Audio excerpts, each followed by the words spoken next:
In the Heights is out on HBO, film adaptation of a hit Broadway musical created by Lin-Manuel Miranda.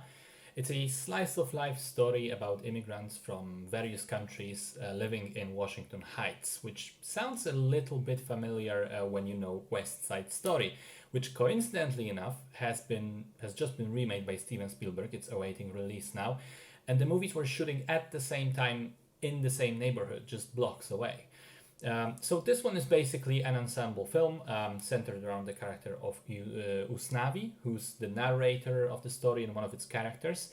He's a young Dominican immigrant running a small bodega with his younger cousin. He has this dream to save up enough money to go back to the Dominican Republic and reopen his father's beach bar. He also crosses paths with other people from the community on a daily basis. A guy that runs a taxi dispatch, his employee Benny, his daughter who comes back from Stanford and struggles with whether or not to continue education. There are also some ladies that run the nail salon, Usnavi's love interest Vanessa, who wants to become a fashion designer. In general, all those people have dreams of their own and problems of their own. And in the midst of all of that, news comes along that a winning lottery ticket was bought in that bodega. But nobody comes to claim it, which leaves the mystery hanging in the air. Who was it? Was it someone we know? Will we ever learn? And all of that happens in the hottest summer in a long while. It's a plot point into how hot it is. So, first of all, it's a very relatable film, despite the fact that it centers around being an immigrant, living in that community, and all the various struggles that come with it. And I'd never experienced that on my own, actually. And despite that, I was able to relate to all those characters quite well.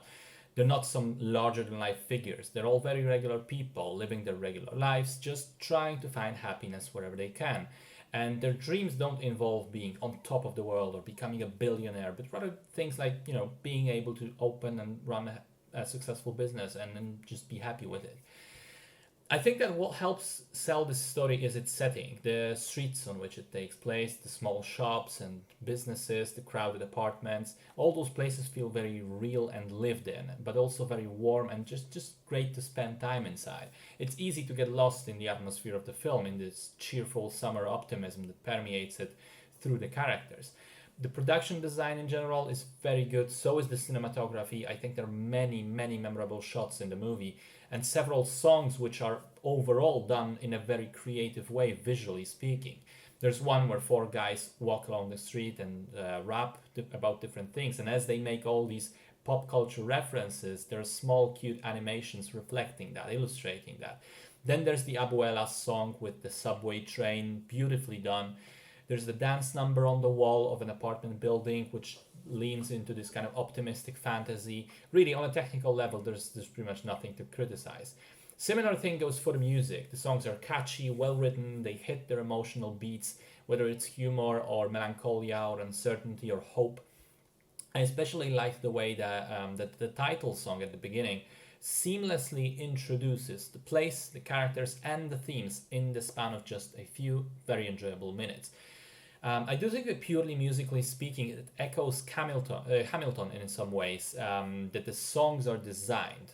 Some of them have like similar structure in terms of transitioning between the solos, duets, and incorporating more voices. Miranda also has a thing for doing songs which literally merge together at some point, where one song will suddenly have a repeat of a chorus from one of the previous ones, and that's seemingly disconnected and sung on top of one another, but actually fitting very well in terms of the music. I absolutely loved the cast all around. I think the biggest challenge was on the shoulders of Anthony Ramos, who plays Usnavi. In the original Broadway production, this was a role that Miranda played himself, and you can really imagine him as that character. The personality fits, but also the songs are written for his voice and cadence of speech.